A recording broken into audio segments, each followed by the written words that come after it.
أعوذ بالله من الشيطان الرجيم. بسم الله الرحمن الرحيم. واعتصموا بحبل الله جميعا ولا تفرقوا واذكروا نعمة الله عليكم إذ كنتم أعداء فألف بين قلوبكم فأصبحتم بنعمته إخوانا وكنتم على شفا حفرة من النار فانقذكم منها كذلك يبين الله لكم آياته لعلكم تهتدون. اور اللہ کی رسی کو مضبوط سب مل کر پکڑ لو اور تفرقے میں نہ پڑو، اور اللہ سے کہ اس فضل کو یاد کرو کہ تم ایک دوسرے کے دشمن تھے تو اس نے تمہارے دلوں کو جوڑ دیا اور اس کے فضل سے تم بھائی بھائی بن گئے. تم آگ کے ایک گڑھے کے کنارے کھڑے تھے تو اس نے تمہیں بچا لیا. اسی طرح اللہ اپنی آیتیں واضح فرماتا ہے تاکہ تم راہ یاب ہو. یہ سورہ آل عمران کی 103 نمبر کی آیت ہے. اس میں اللہ کی رسی کا تذکرہ آ رہا ہے. کتاب اللہ وہو حبل اللہ من السماء الی الارض الممدود. حضرت عبداللہ ابن مسعود رضی اللہ تعالیٰ عنہ اس حدیث کو روایت کرتے ہیں کہ کتاب اللہ ہی جو ہے اللہ کی رسی ہے، اور جس کو تان دیا گیا ہے آسمان سے لے کر زمین تک. کتاب اللہ کو جو پکڑ لے گا، اصل میں دین اسلام اور کتاب اللہ، اس کو جو پکڑ لے گا تو پھر وہ بندہ مومن کا تعلق اپنے خالق اللہ تعالیٰ کے ساتھ مضبوط ہو جائے گا اور جڑ جائے گا. اور وہ اہل ایمان جو اس کتاب سے جڑ جائیں گے تو وہ ایک دوسرے کے ساتھ باہم مل جائیں گے ایک جماعت کی شکل میں. اس میں دو باتیں بتائی گئی تھی پچھلی آیت اور یہ آیت میں، کہ دو اصول یہ ہے کہ مسلمانوں کی اجتماعی طاقت کو مضبوط اور مستحکم کرنے کے لیے ناقابل تسخیر اگر بنانا چاہتے ہیں تو اس میں دو اصول تھے. ایک تو یہ کہ تقوی حاصل کرنا، اور دوسرے یہ کہ اتحاد اور اتفاق. تو اس میں یہ بات بتائی گئی کہ اگر تم متفرق ہو جاؤ گے، تمہارا اتحاد ختم ہو جائے گا اور تم اختلافات میں پڑ جاؤ گے، تو پھر اس کا مطلب یہ ہوگا کہ تمہارا شیرازہ بکھر جائے گا اور تم گروہوں میں تقسیم ہو جاؤ گے، بڑھ جاؤ گے. ایسا تم کبھی نہیں کرنا. قرآن اور حدیث کے سمجھنے کے سلسلے میں، اس کی تعبیر اور تشریح اور توضیح کے سلسلے میں اختلافات تو اس دور میں بھی ہوتے تھے. صحابہ کرام اور تابعین میں بھی یہ اختلاف رہا ہے اس کے سمجھنے کے سلسلے میں.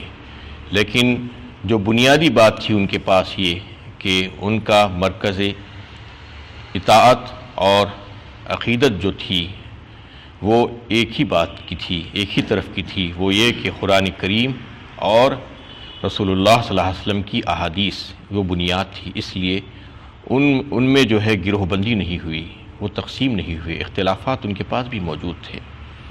دنیا کا کوئی بھی انسان آج آپ دیکھیں کہ وہ چاہے وہ کسی مذہب سے تعلق رکھتا ہو، چاہے کوئی زمانے کا ہو، چاہے کوئی ملک کا ہو، اس بات پر اس کا اتفاق ہے کہ لڑائی جھگڑا بذات خود اچھی چیز نہیں ہے، اس میں کوئی فائدہ نہیں ہے.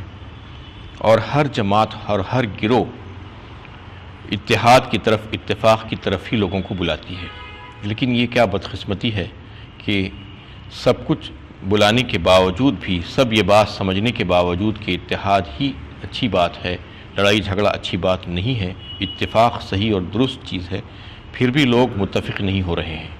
دنیا میں دیکھیے کہ آپ کتنے گروہ بن گئے ہیں، جماعتوں پہ جماعتیں بنتی جاتی ہیں، فرقوں میں سے فرقے نکلتے جاتے ہیں ہزاروں کی تعداد میں. کوئی ایک دوسرے میں نہیں ہے، سب منتشر بکھرے ہوئے ہیں سب کے سب. یعنی ایک افسانہ بن گیا ہے اتحاد اور اتفاق. تو دو انسان ایک دوسرے کے ساتھ متحد نہیں ہو سک رہے ہیں. گھر میں میاں بیوی ایک دوسرے کے ساتھ متحد نہیں ہوتے ہیں، ان میں بھی اتفاق نہیں ہو رہا ہے. آخر اس کی وجہ کیا ہے؟ جبکہ سب جانتے ہیں کہ اتحاد اچھی چیز ہے، سب کو معلوم ہے لڑائی جھگڑا اچھی چیز نہیں ہے. بظاہر بعض اوقات بعض وقتی طور پر عارضی طور پر اتحاد نظر آتا بھی ہے بعض لوگوں میں، جو کچھ اغراض کی بنا پر، جیسا پولیٹیکل الائنس جسے کہا جاتا ہے، وقتی طور پر کسی کے ساتھ مل لیے، اس کے بعد پھر وہ انہیں غرض ختم ہو گئی یا جھگڑا ہو گیا تھوڑا سا، وہ ناکام ہو گیا تو پھر سے لڑائی جھگڑا شروع، جیسے کا ویسا، پہلے جیسے تھے بالکل ویسے ہی ہو گئے۔ اس کی اصل وجہ اگر غور کریں تو یہ معلوم ہوگا کہ ہر فرقہ، ہر گروہ، ہر جماعت یہ چاہتی ہے کہ اس کے جو خود ساختہ نظریہ پروگرام ہے اور جو نظام ہے اور جو اس کے نظریات ہے اس پر سب لوگ متحد اور متفق ہو جائیں گے۔ یعنی اس کے پاس جو نظریات ہیں، اس کے پاس جو خود ساختہ جو نظام ہے اس پر سب لوگ متحد اور متفق ہو جائیں گے، جبکہ دوسروں کے پاس بھی ایسا ہی رہتا ہے۔ دوسروں کے پاس بھی اپنے ان کے پروگرام ہوتے ہیں، ان کے نظریات ہوتے ہیں۔ اگر کوئی یہ چاہے کہ دوسرا میری بات پر متحد اور متفق ہو جائے اور میں اس کے سر سب چیزیں موڑ دوں اور وہ میری بات کو منوانے کی کوشش کرنا شروع کر دے، تو اس کا لازمی نتیجہ لڑائی جھگڑا اور انتشار اور افتراقی ہو سکتا ہے۔ اور یہی وجہ ہے کہ آج دنیا میں جو ہے انتشار پھیلا ہوا ہے، اتحاد کا فقدان ہر جگہ نظر آتا ہے۔ تو اتحاد کی بات کہنے سے، واعظ و بیان کرنے سے، تقریریں کرنے سے یہ مسئلہ حل ہونے والا نہیں ہے، کیونکہ اس کے لیے عملی طور پر انسان کو آگے بڑھنا ہوگا۔ عملی طور پر یہ اس طریقے سے کہ لوگوں کی باتوں کو سننا اور سمجھنا، اس کو برداشت کرنے کی عادت ہونا کہ لوگ کیا کہہ رہے ہیں، ان کے کیا نظریات ہیں، ان کے پاس کیا پروگرام ہے، ان کے پاس کون سا نظام ہے جو انہوں نے ترتیب دیا ہے، اس کو سمجھ کر اس کو برداشت کرنے کی عادت ڈالنا، اور صرف اپنی ہی نہیں ہانکنا اور اپنی ہی لوگوں کو سنانے کی کوشش نہیں کرنا اور اپنی ہی بات کو منوانے کی کوشش ہمیشہ نہیں کرنا، اور ہمیشہ اپنے آپ کو اچھا، بہترین، صحیح اور درست سمجھ کر اپنے نظریات کو لوگوں کے اوپر تھوپنے کی کوشش نہیں کرنا، اور اپنے جو ناکامیاں ہیں وہ لوگوں کے سر نہیں ڈالنا۔ اس طریقے سے لوگوں کے پاس بھی جو باتیں ہیں اس کو لے کر، اس کو سن اور سمجھ کر اس پر اتحاد کرنے کی اگر کوشش کریں گے تو پھر اتحاد ہو سکتا ہے، لیکن ایسا نہیں کیا جاتا ہے عام طور پر، اور اس میں جو ہے کچھ نہ کچھ خامیاں اور کمیاں ہو سکتی ہے۔ اگر واقعی میں کوئی یہ چاہتا ہے کہ صحیح معنوں میں اتحاد اور اتفاق قائم ہو جائے تو وہ اس چیز کو اپنانا ہوگا جو اللہ رب العالمین نے بھیجا ہے، جو کتاب اللہ تعالیٰ نے جو نازل فرمائی ہے، جو احکم الحاکمین ہیں، اس کو اپنانا ہوگا۔ اس کے سلسلے میں ہر مذہب، ہر گروہ یہ کہتا ہے کہ ہم تو اسی راستے پر ہیں، ہمارے پاس تو وہی چیز ہے جو اللہ رب العالمین نے بھیجی ہے۔ بہت سے مذہب کے لوگ جو ہے اس بات کا دعویٰ کرتے ہیں، لیکن اس کو جانچنے کا صحیح طریقہ تو یہ ہوگا کہ اپنے جو آبائی تقلید کرنے کا جو جذبہ جو دل میں بیٹھا ہوا ہے اور جو جماعتی جو تعصب ہے، اس سے تھوڑا سا بلند ہو کر اپنی عقل کو استعمال کر کے دیکھیں کہ خاتم الانبیاء صلی اللہ علیہ وسلم کے اوپر اللہ تعالیٰ نے جو آخری کلام جو بھیجا ہے وہ کلام کیسا ہے۔ وہ کلام واقعی میں اس میں کوئی شک و شبہ نہیں ہے، اور وہ کلام اللہ کے ہاں مقبول ہے، اور اسی کے ذریعے سے ہم جو ہے فلاح یاب ہو سکتے ہیں اور کامیاب ہو سکتے ہیں۔ یہ ہزاروں جو جھگڑے ہیں جو آج وطن کے جھگڑے، نسل کے جھگڑے اور جو ہے زبان کے جھگڑے، رنگوں کے جھگڑے، کتنے جھگڑے ہیں آج دنیا میں، وہ ہزاروں جھگڑے ایک لمحے میں ختم ہو سکتے ہیں اگر ہم اس کتاب سے جڑ جانے کا فیصلہ کر لیں۔ تو اس میں جو ہے اس بات کی تعلیم دی گئی ہے کہ اللہ کو مضبوط پکڑنا، اس کا تعلق، اس کی وابستگی پیدا کر لینا اس کے ساتھ، یہ اللہ تعالیٰ چاہتے ہیں۔ تو اس میں جو ہے جو اگر جڑ جانے کی کوشش کرے گا اللہ کی کتاب کے ساتھ تو وہ سارے جھگڑے خود بخود ختم ہو سکتے ہیں۔ ہاں، کتاب کے سمجھنے کے سلسلے میں، اس کے فہم کے سلسلے میں، اس کی تعبیرات کے سلسلے میں کچھ دشواریاں ہو سکتی ہیں، اس کو دور کیا جا سکتا ہے، اس میں کچھ اختلافات ہو سکتے ہیں، لیکن وہ اختلافات کو دور کیا جا سکتا ہے۔ تو یہ کتاب بلاتی ہے اہل ایمان کو اور امت مسلمہ کو دعوت دیتی ہے، اور ایک نسخہ جو ہے تجویز کرتی ہے کہ کیسے جڑ سکتے ہیں۔ وَاعْتَصِمُوا بِحَبْلِ اللَّهِ کہہ کر بتایا گیا ہے کہ تم اللہ کی رسی کو مضبوط پکڑ لو تو جو ہے تم میں فرقہ بندی نہیں ہوگی۔ تم اگر یہ کام کر لو گے تو پھر تمہارے لیے یہ زیادہ بہتر اور اچھا ہے۔ یہ کام جو ہے خیر القرون نے کیا تھا، یہ جو اللہ تعالیٰ نے جو باتیں بتائی تھی، جو ہدایتیں دی تھی مسلمانوں کو، وہ انہوں نے اس کو قبول کیا تو شیطان کے شر سے وہ بچے رہے اور ان میں فرقہ بندیاں نہیں ہوئی، اور وہ لوگ اس سے محفوظ رہے شیطان کے شر سے۔ تو اس میں اللہ تعالیٰ نے اس بات کی طرف اشارہ کیا ہے، مسلمانوں کو ہدایت دی ہے کہ تم یہ دو چیزوں کو مضبوطی کے ساتھ پکڑ لو۔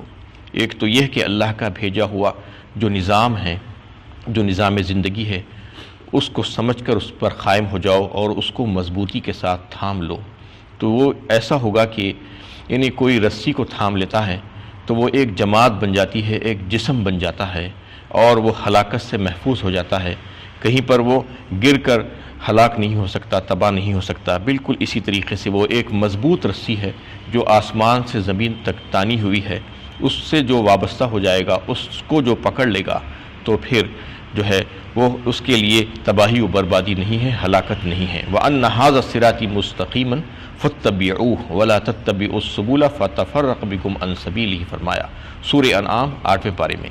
یہی ہے صراط مستقیم، سچا راستہ، صحیح راستہ جو تم مانگتے ہو، صراط مستقیم اللہ تعالیٰ سے۔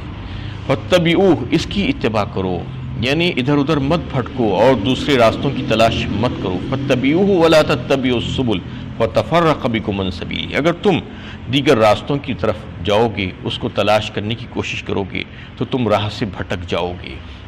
ان الذین فرقوا دینہم وکانوا شیعا لست منہم فی شیء فرمایا سورہ انعام 8ویں پارے میں اللہ تعالیٰ نے۔ بے شک جو فرقہ بندیاں کرتے ہیں، جو گروہ بندیاں کرتے ہیں، جو الگ الگ ہونا چاہتے ہیں، تفرقہ ڈالتے ہیں ایک دوسرے میں، تو کہہ دیجئے آپ صلی اللہ علیہ وسلم وہ لوگوں سے کہ تم سے میرا کوئی تعلق نہیں ہے۔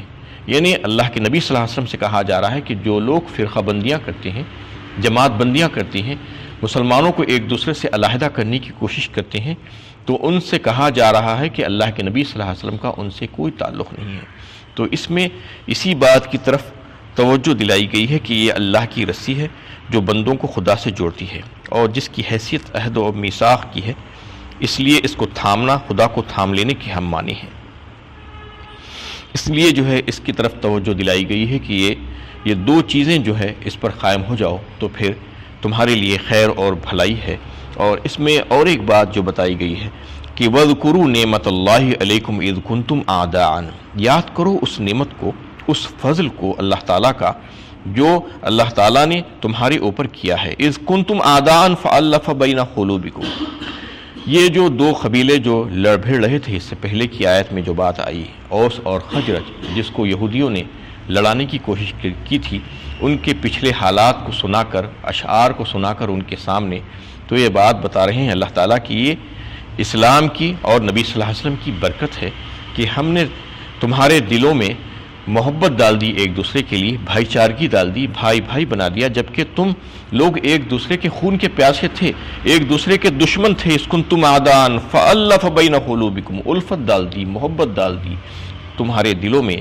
یہ صرف اسی وجہ سے ہوا کہ تم اسلام میں داخل ہو گئے، اور یہ اللہ کے نبی صلی اللہ علیہ وسلم کی یہ برکت تھی کہ اس کی وجہ سے تمہارے دلوں میں ہم نے محبت پیدا فرما دی، یہ تمہارے لیے دین اور دنیا دونوں میں فائدے کا باعث بن گئی۔ فَأَصْبَحْتُمْ بِنِعْمَتِهِ إِخْوَانًا وَكُنْتُمْ عَلَى شَفَا حُفْرَةٍ مِّنَ النَّارِ فَانْقَذَكُم مِّنْهَا، تم آگ کے ایک گڑھے کے کنارے کھڑے تھے تو اس نے تمہیں بچا لیا۔ مطلب یہ ہے کہ جب لڑائی کی نوبت آ گئی تھی، جب یہودیوں نے شرارت کر کے ان کے درمیان پھر سے تفرقہ ڈال دیا تھا، اختلافات پیدا کرنے کی کوشش کی تھی، تو حالت یہ ہو گئی تھی کہ بس لڑائی ہونے ہی والی تھی، تم آگ کے کنارے پہنچ گئے تھے، اس کے بعد تمہارے لیے تباہی ہی تباہی تھی، لیکن اللہ تعالیٰ نے تم کو وہاں سے بچا کر نکال لیا۔ یہ اللہ کا فضل ہے، اللہ تعالیٰ نے تمہارے اوپر جو ہے یہ نعمت اور فضل فرمایا۔ كَذَلِكَ يُبَيِّنُ اللَّهُ لَكُمْ آيَاتِهِ لَعَلَّكُمْ تَهْتَدُونَ، اسی طرح اللہ تعالیٰ اپنی آیتیں، اپنی ہدایات تمہارے لیے واضح فرماتا ہے تاکہ تم راہ یاب ہو جاؤ۔ وآخر دعوانا ان الحمد للہ رب العالمین۔